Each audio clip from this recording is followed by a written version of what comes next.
Hello friends, बहुत दिनों बाद आपसे मुलाकात हो रही है। यही इंडियन टूरिस्ट चैनल में आप सभी का बहुत बहुत स्वागत है। चलिए इस बार एक नई यात्रा, एक नई जर्नी के लिए तैयार हो जाएं। ये फ़्लाइट से हम जा रहे हैं रायपुर से हैदराबाद के लिए। तो आपको कुछ हैदराबाद की अच्छी चीज़ों का दर्शन कराएंगे।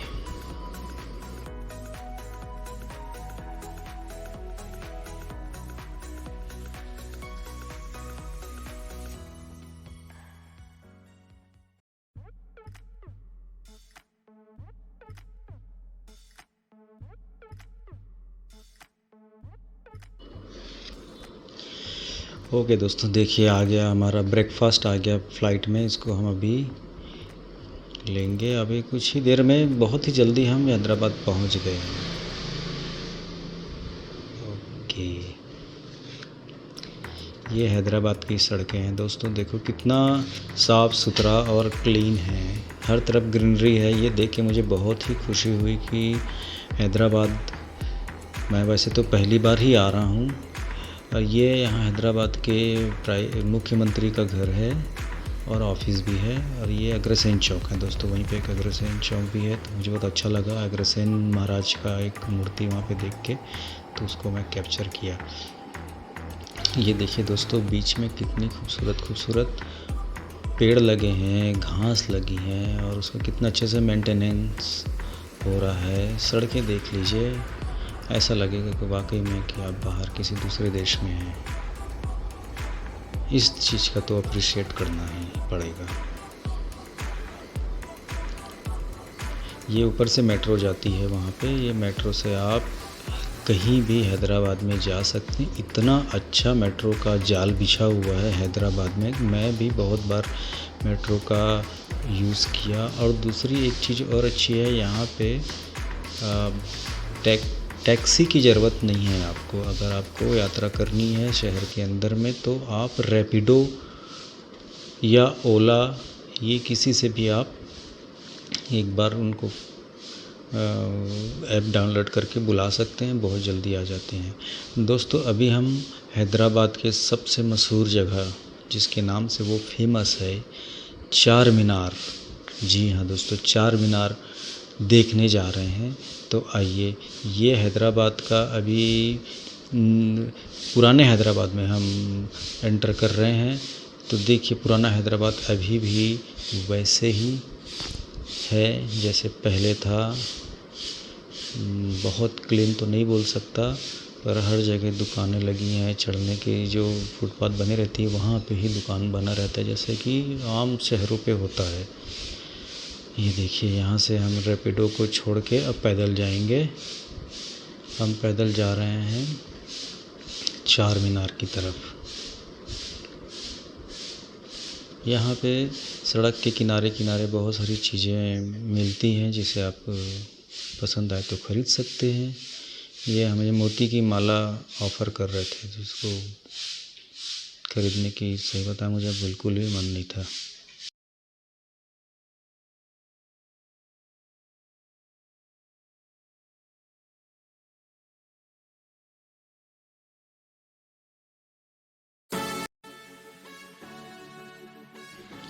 दोस्तों ये देखिए, चार मीनार बिल्कुल हमारे सामने हैं। बहुत ही खूबसूरत लग रहा है।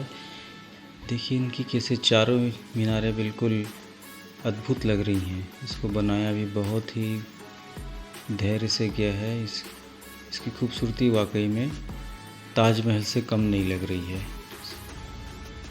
आइए आगे देखते हैं चल के।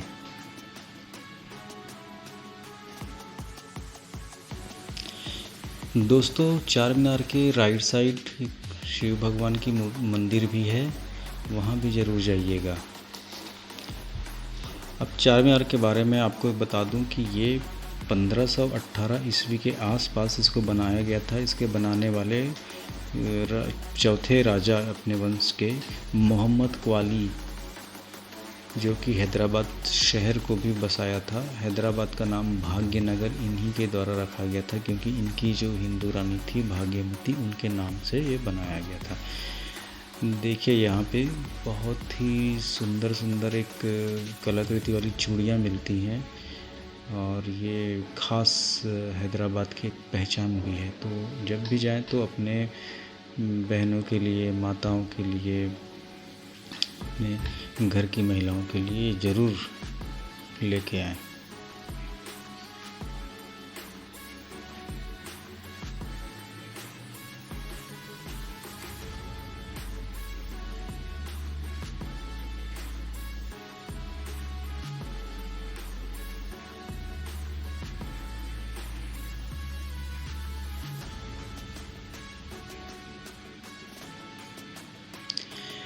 दोस्तों, ये आपको बहुत आश्चर्य होगा कि चार मीनार से लगा हुआ एक माँ लक्ष्मी का भाग्य लक्ष्मी मंदिर भी है।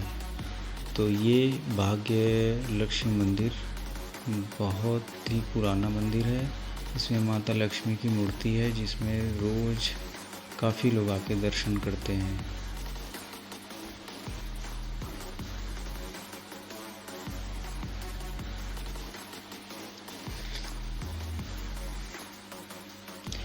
दोस्तों, यहाँ पे एक बहुत ही अच्छी चाय की दुकान है, इस पे ज़रूर आके चाय पिए। इसका चाय बहुत फेमस है।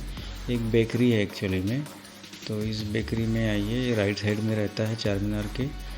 और मैं भी यहाँ पे एक चाय की प्याली लिया था और इसका टेस्ट किया। वाकई में इसका टेस्ट बहुत मज़ेदार था।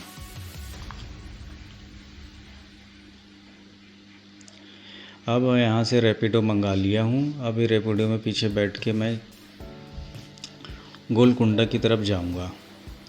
बारिश हो रही है, सड़क सकरी है और ये आपको पता ही होगा कि हैदराबाद का छोटा और पुराना शहर है, इसलिए यहाँ की सड़कें थोड़ी सी तंग हैं।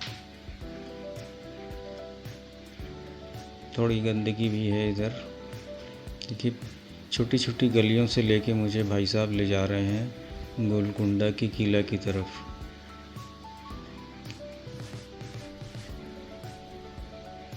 अब हम मेन रोड पे आ गए हैं।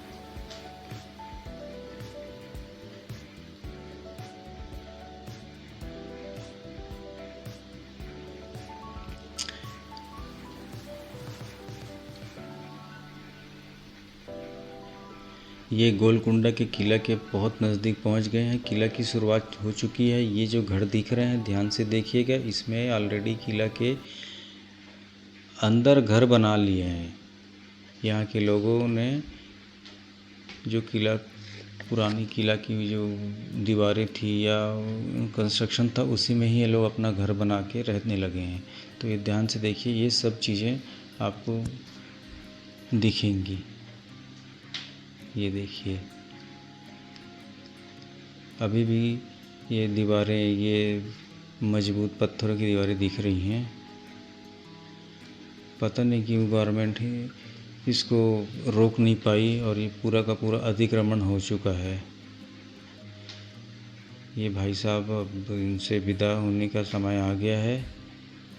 Thank you. इनको पैसा देके हम आगे बढ़ते हैं। ये गोलकुंडा के किला के लिए लाइन लगी हुई है। देखिए दोस्तों, किस्मत अच्छी थी कि आज के दिन फ्री बिना टिकट के हमें अंदर जाने का मौका मिला, क्योंकि आज़ादी का अमृत उत्सव देश मना रहा था। तो आइए अब आपको गोलकुंडा के किले के बारे में कुछ बताता हूँ। दोस्तों, गोलकुंडा का किला काकतीय वंश के राजा प्रताप रुद्रदेव के वारंगल राज्य में सन 1143 ईस्वी में बनाया गया था। राजा को एक गढ़िये ने इस किले को इसी पहाड़ी में बनाने का आग्रह किया था, जिसे राजा प्रसन्नता से स्वीकार कर लिए और किला का भव्य निर्माण कराया। राजा ने किला का नामकरण भी इसी गढ़िये के नाम पर किया। गोलकुंडा, गोला मतलब तेलुगु भाषा में गढ़िया होता है और कुंडा का मतलब पहाड़ी होता है। समय के साथ साथ यह किला वारंगल के राजा कृष्णदेव ने सन 1363 में मोहम्मद शाह को सौंप दिया। मोहम्मद शाह बहमानी वंश के मुसलमान राजा थे। इसने किला का नाम बदलकर मोहम्मदनगर कर दिया। यह नाम अभी भी सरकारी दस्तावेजों में मिल सकता है। इनका शासन 1363 से 1518 ईस्वी तक रहा। इसके बाद 1518 से 1687 ईस्वी तक कुतुबशाही वंश के 7 राजाओं ने गोलकुंडा में राज किया। पहले 3 राजाओं ने 62 साल तक गोलकुंडा किला में और भव्य निर्माण कराते रहे। 1587 में चौथे राजा मोहम्मद किली कुतुब शाह ने यह शहर बसाया, जिसका नाम भाग्यनगर रखा गया था। उनकी जो रानी थी भाग्यमती के नाम पर ही उन्होंने यह हैदराबाद शहर का नामकरण किया था, जो बाद में हैदराबाद हुआ। इस चीज़ का जिक्र योगी जी भी 2021 में चुनाव रैली में कर चुके हैं। खैर छोड़िए सब बातें। हैदराबाद 1687 तक राजधानी रही। तब तक 7वें राजा इसी वंश के राज करते रहे। सन 1656 ईस्वी में औरंगजेब ने पहली बार हमला कर किला पर कब्जा किया था। तब औरंगजेब के बेटे मोहम्मद सुल्तान से कुतुब शाह ने अपनी बेटी की शादी करके जान बचाई थी। फिर 1687 में दूसरी बार औरंगजेब किले में हमला किया। तब अबू हसन तानाशाह राज संभाल रहे थे। दोस्तों, ये जो वज़न उठा सकता था उसी को ही फौज में भर्ती लिया जाता था, इसीलिए इसको यहाँ रखा गया है। 8 महीने इंतजार करने के बाद एक गद्दार सेनापति अब्दुल पन्नी द्वारा पूर्वी गेट खोल दिया गया। औरंगजेब की सेना किले में घुसकर अबू हसन तानाशाह को मरवा दिया। तभी से इस दरवाजे को फतह दरवाज़ा कहते हैं। इस तरह से मुग़लों की किले में कब्जा हुआ और मुग़ल सल्तनत का उदय दक्कन में हुआ। इसी के साथ कुतुबशाही वंश का खात्मा हुआ।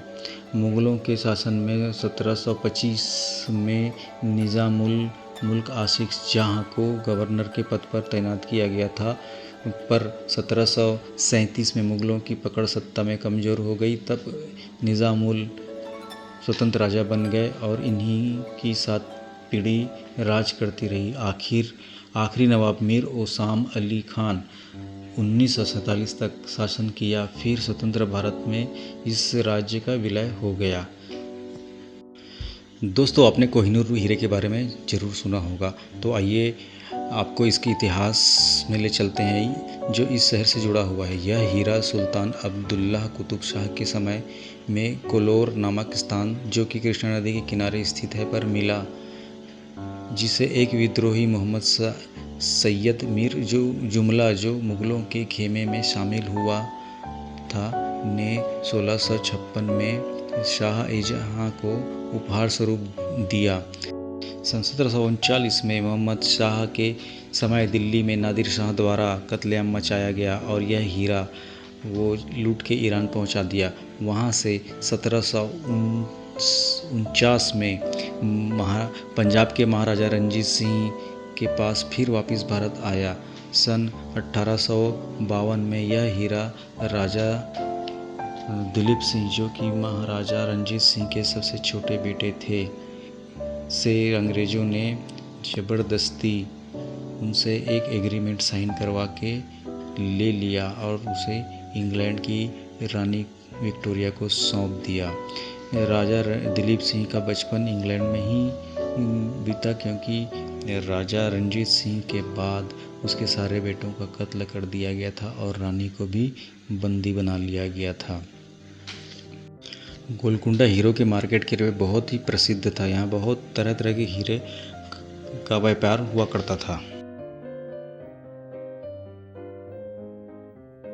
दोस्तों, ये स्थान जहाँ पे अभी हम घूम रहे हैं, ये रानियों के लिए विशेष तौर से बनाया गया था। इसको रानी महल भी कहते हैं।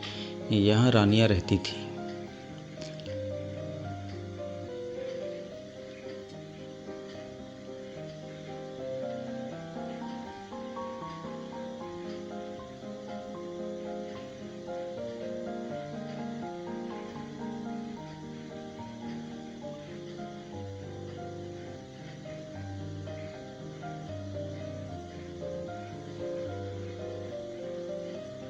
देखिए कितना भव्य महल है। ये खंडहर बता रही है कि इमारत पहले कितनी बुलंद थी।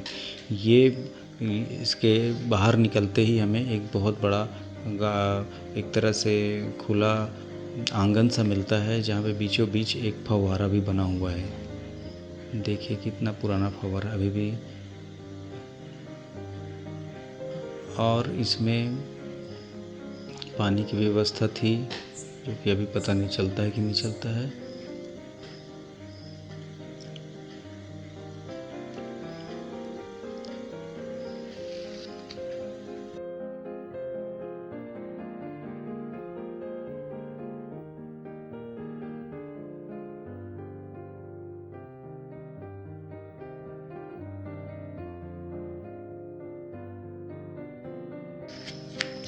दोस्तों इस किले में सभी चीज़ों की व्यवस्था की गई थी, जैसे कि पानी की टंकियाँ बनी हुई थी, पानी का पूरा व्यवस्था, बावलियाँ बनी हुई थी, अनाज रखने के लिए ग्रेन गोडाउन भी था, हमाम नहाने का जो गुसल खाना बोलते हैं वो भी था।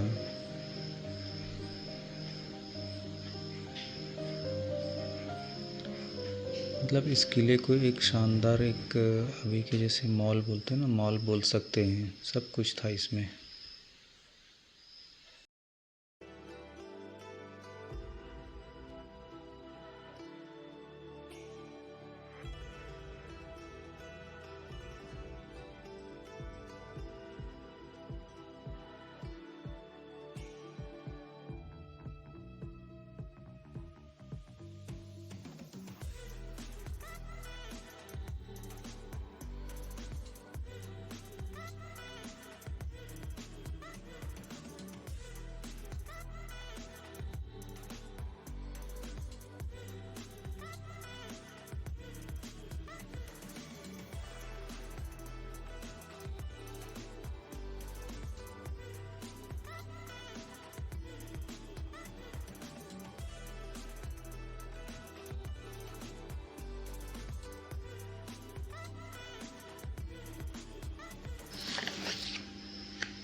दोस्तों ये बहुत ही डरावनी जगह लग रही है, यहाँ पे अभी तक कोई नहीं है, मैं अकेले जा रहा हूँ।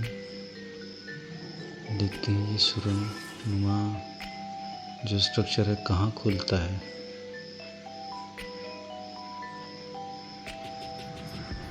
ये किसी हॉरर फिल्म का सीन लग रहा है दोस्तों। ओह यहाँ पे तो कोई है, यहाँ छोटा सा पपी भी था।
दोस्तों देखिए ये पुराने तोप हैं जो बहुत ही ज़बरदस्त मेटल के बने हुए हैं। अभी भी इनमें एक बूंद भी, एक जगह भी जंग जैसी कोई चीज़ नहीं दिख रही है।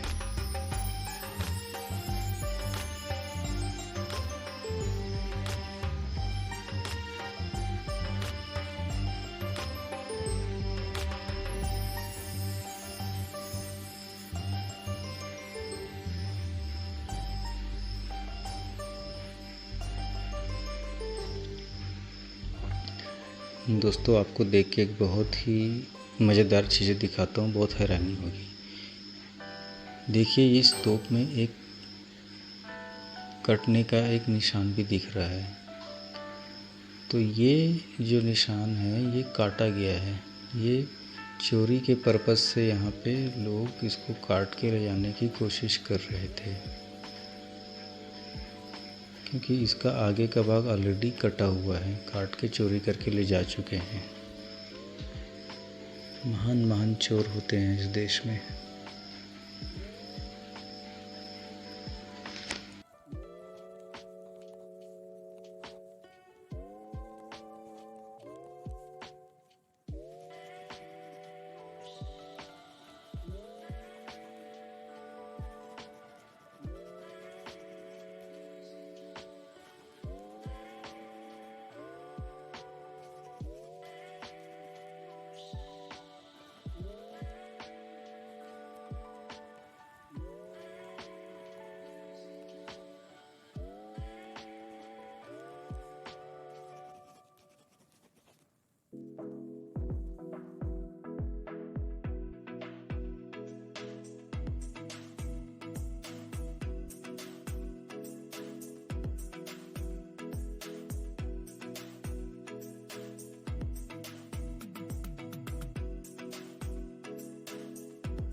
दोस्तों यहाँ से राइट साइड में एक टंकी है जो 200 गज लंबा है और 5 गज गहरा है।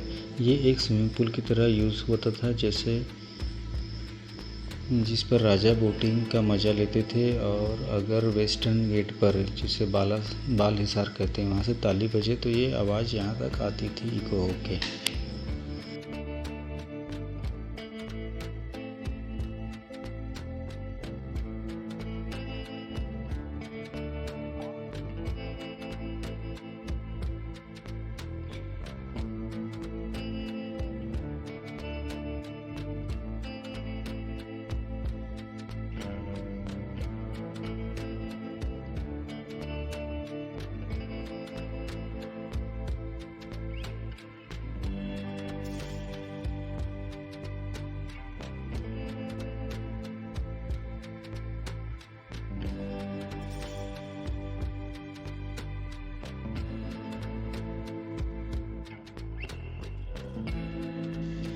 दोस्तों किला के जब ऊपरी भाग में हम पहुंचते हैं तो यहाँ पे एक मंदिर दिखती है।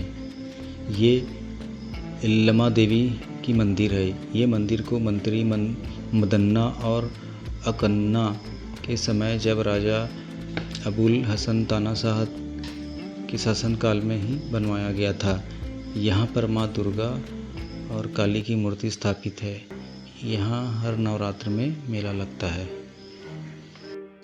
दोस्तों अब हम पहुंच गए हैं आम दरबारिया बारादारी। ये 3 मंजिला इमारत है, सबसे ऊपर टॉप में स्थित है। यहाँ पर ही राजा आम सभा रखते थे। यहाँ से एक गुप्त सुरंग गोशा महल को जाता है। आइए दोस्तों ऊपर चलते हैं।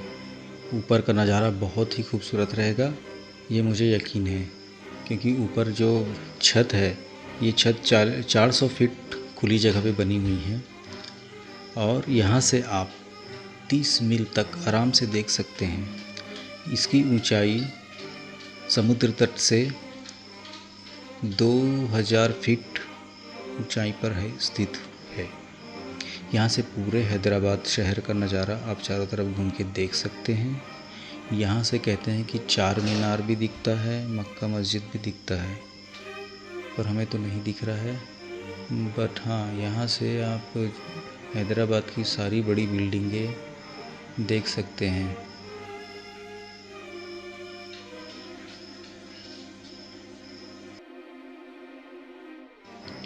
दोस्तों यह किला चारों तरफ से भारी और मजबूत पत्थरों की दीवारों से घिरा हुआ है। यह किले में 9 बड़े दरवाजे हैं, 52 खिड़कियां हैं और 48 सुरंगें बनी हुई हैं।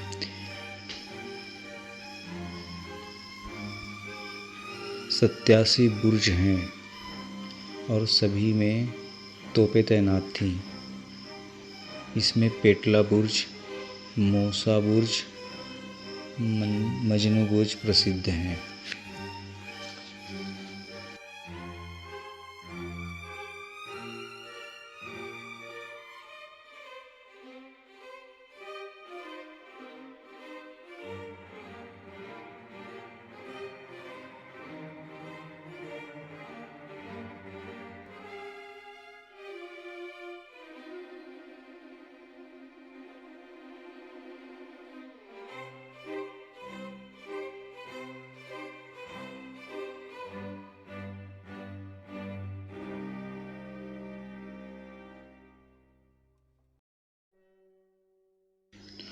दोस्तों आपको बाल हिसार के बारे में बताना चाहता हूँ। ये एक एंट्रेंस गेट है जिसके ऊपर एक छोटी सी खिड़की है।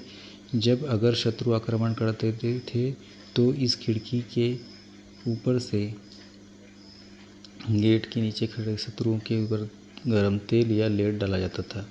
इस बाल हिसार के अंदर जाकर जब बीचों बीच आर्च के नीचे जाकर ताली बजाते तो या चिल्लाएं तो ये आवाज़ इको होकर ऊपर किले तक पहुंच जाती थी।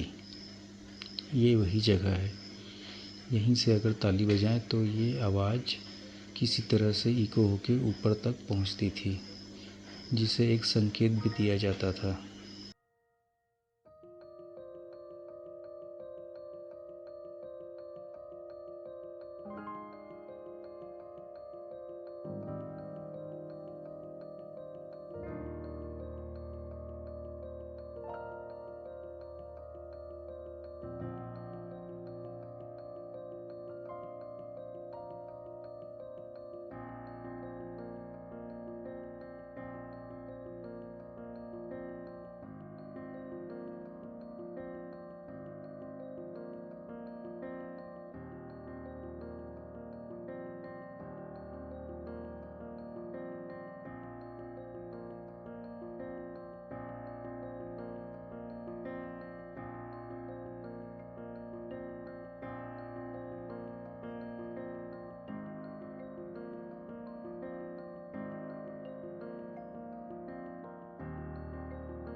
दोस्तों अब हम चलते हैं रामदास की जेल देखने।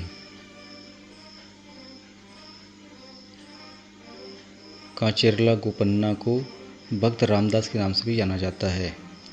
वे एक तहसीलदार थे, भद्राचलम तहसील के। सन 1674 में अबुल हसन तानाशाह के समय हुए थे। वे मंत्री मदन्ना के भतीजे थे।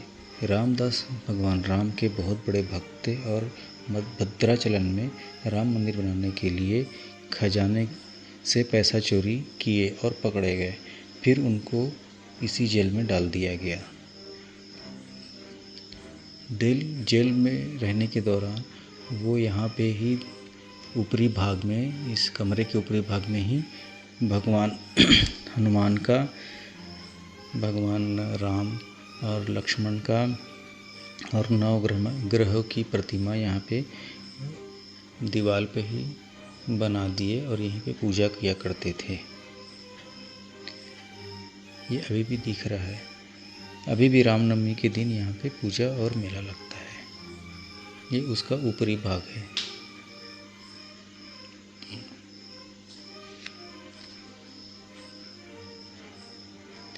इसी जगह पे सलमान खान की एक फिल्म की शूटिंग भी हुई थी।